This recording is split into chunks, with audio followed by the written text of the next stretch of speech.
How's it going, everyone? It's Sam. Today I want to talk to you about Decentraland Mana and whether it is time to buy the dip on it or whether it is time to sell because it's going to keep on falling down. And I will tell you the exact point that I will start buying into it again. So I bought this under $1. I'm going to give you my opinions on it here today, talk about the valuation of it, where it sits compared to other cryptocurrencies, what I think about it compared to something like Facebook, and some potential news down the line. Now, if you guys don't mind hitting the like button and the subscribe button, I really appreciate that. It helps out the channel a lot. Also, there will be timestamps underneath the video. If you guys want to flip around, you can do that, but I'd rather have you sit here the whole time because I want to give you a broad picture of Decentraland and then really dial into what I want to see coming out of it here soon.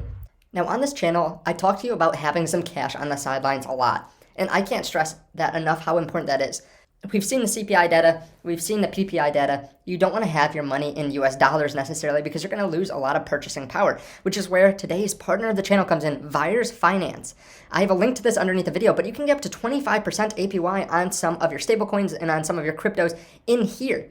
So what you can do is you can actually put it up, get interest, and you can actually borrow against it. Now, of course, there are fees for this, so you have to pay, but you can use the money that you have on it or the stablecoin as collateral. Let's say you think that there's going to be a dip coming, you can actually get out and get paid a decent amount in stablecoin and then get back in. So it's essentially a decentralized liquidity pool. Now, with that in mind, Sasha Ivanov is the person that's behind Waves, and this is for Waves. So he actually talks about it a good amount. He's got a lot of followers and a lot of people looking to him over on Twitter, and Waves itself has built itself up to a $2 billion market cap, and he was one of the people behind it, and they are fully audited. They passed the report, and they recently said they have a big update coming for 2022. So check out the link underneath the video so that you can start using them today. Now, we've seen Decentraland fall down a lot since about a month ago with the whole cryptocurrency market, although it has fallen a little bit harder than most cryptos. It has fallen almost 50%. Now, we know that it pumped up a lot from just a couple months ago because of Facebook entering the metaverse. Now, if we were really on our stuff, we could have seen this coming maybe back in July with Mark into the metaverse talking about how their company is a metaverse company, but I don't think anyone could have predicted such a drastic move, changing a $1 trillion company's name,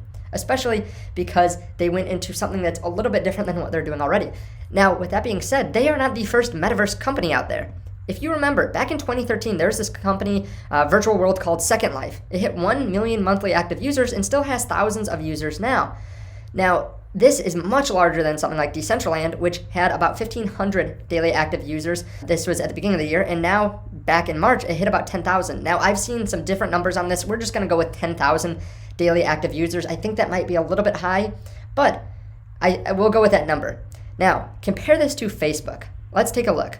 So, market cap of Mana is about $5.7 billion right now. This is not the fully diluted market cap. This is just what they're at now. Facebook's market cap is $931 billion.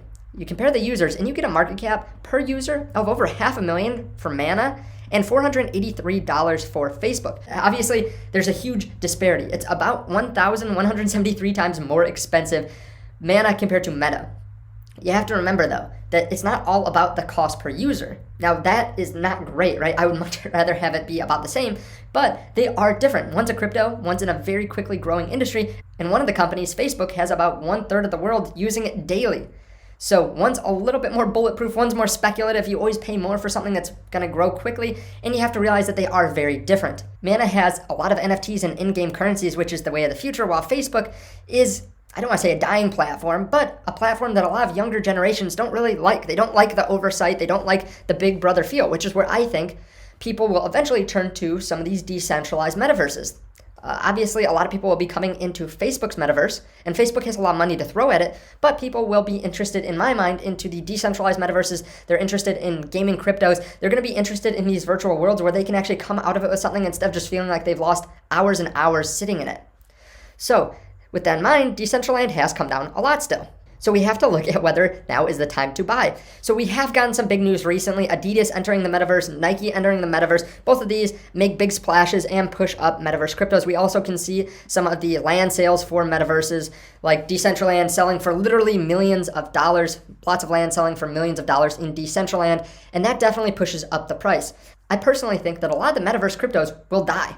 I think a lot of companies, a lot of projects are trying to get into the metaverse because it is a buzz name, but unless you are one of the top projects, I don't think you're going to gain mass adoption.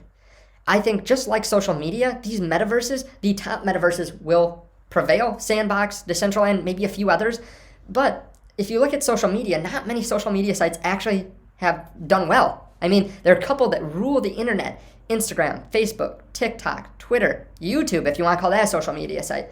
But a lot of these smaller ones die off. And I've said this before, but it's not like gaming crypto where there's a handful of different companies, or a long list of different companies that can make a good game. Of course, there are going to be some that we just don't see coming, but I think the winners will be some of the largest metaverse cryptos out there, and they'll take the majority of the share of the pie, because people don't want to go into a social platform and not have anyone to interact with or not have their friends on it. They want to go and they want to hang out, they want to have a good time, but they want to do it in a place that other people are, right? You don't want to go into a game where no one is. So I think Decentraland will be one of the metaverse cryptos that wins. With that in mind, is it time to buy? Well, obviously we have the overall market to look at, right? If Bitcoin goes down, Decentraland's probably going to go down. I think these cryptos, though, will do well in a bear market. Now, I'm not saying necessarily the price will go up from where it is now if we hit a bear market. If we hit a bear market, Decentraland will probably get hit hard just like a lot of other cryptos, but I think it will start to move up before we hit another bull market. That being said, I don't think we're necessarily going to go into the same bull and bear markets that we've had in the past, but if we have a bull market, I think it will go back to its all-time highs. Why do I say that? Well, first of all, a lot of companies are getting into the metaverse. There's going to be a lot of good news. There's going to be a whole new economy in the metaverse. Also, people will be looking at these cryptos, right? A lot of people feel uncomfortable with cryptos in general, buying and selling cryptos, so they start by looking at the top projects, and they'll buy Decentraland, they'll buy the Sandbox.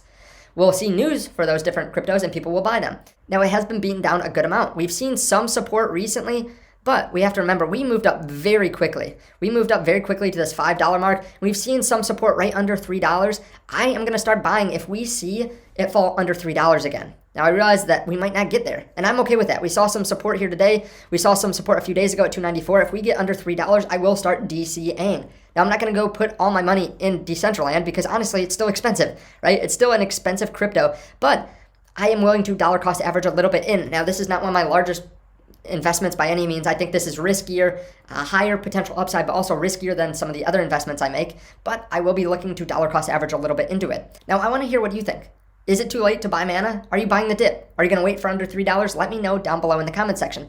Thank you again to Virus Finance. You can check out their information underneath the video, and I will see you in the next